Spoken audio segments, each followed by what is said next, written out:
Hello student, आज की online class में हम कल की क्लास पाठ 9 का बाकी पॉइंट या टॉपिक कंप्लीट करेंगे। पाठ 9 जंतुओं में जनन। तो आज का पहला टॉपिक है अलैंगिक जनन। जीवों में होने वाला वह जनन जिसमें दो अलग अलग लिंग यानी नर और मादा की आवश्यकता नहीं होती है, बल्कि एक ही जनक कोशिका विकसित होकर विभाजित होकर अपने जैसे नया जीव पैदा करती है, तो इसे हम कहते हैं अलैंगिक जनन। ये अमीबा युग और पैरामीशियम में पाया जाता है।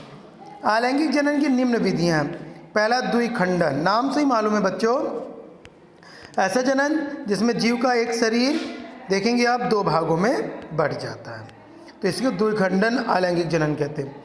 फिर है मुकुलन।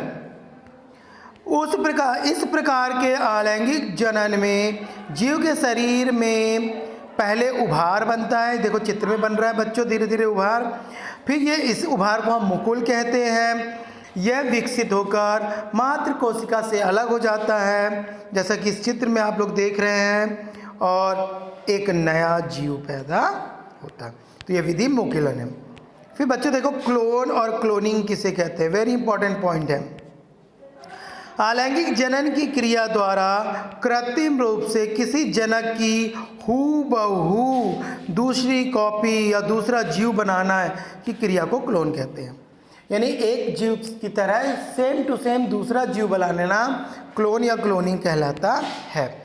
पहला क्लोन जीव का नाम डॉली नामक भेड़ है बच्चों, याद रखेंगे। डॉली नामक भेड़ पहला क्लोन है जिसका जन्म 5 जुलाई 1990 में हुआ था, यानी पहला क्लोन बनाया गया था। इसके क्वेश्चन आंसर है जिसको आपको याद करना। फिर आज 10 पार्ट भी स्टार्ट करते हैं अपन।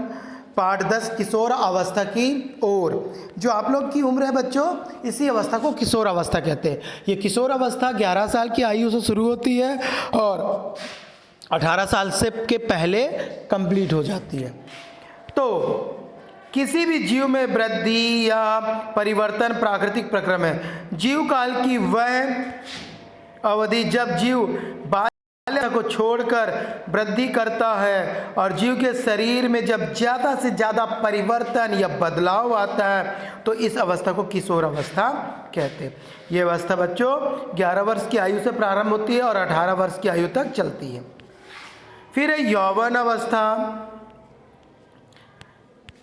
किशोर अवस्था में जब वृद्धि होती है और वो आगे बच्चा वृद्धि करता है, तब वह यौवन अवस्था में पहुंचता है। ये 18 वर्ष के बाद की आयु को यौवन अवस्था में रखा गया है।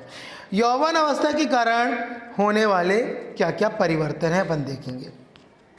पहला, लंबाई में परिवर्तन होता है, शरीर में परिवर्तन होता है, लड़कियों के शरीर में परिवर्तन होता है, लड़कों के शरीर में परिवर्तन होता है। ऐसे बहुत सारे परिवर्तन, जैसे लड़कों के दाढ़ी मूछें आना, आवाज़ का भारी होना, शरीर का ठोस कठोर होना, और विपरीत सेक्स को देखकर आकर्षण होना। लड़कियों में कोमलता नजाकत आना, शरीर का चिकना होना, स्तन ग्रंथियों का विकसित होना, ये सारी चीज़ें हैं।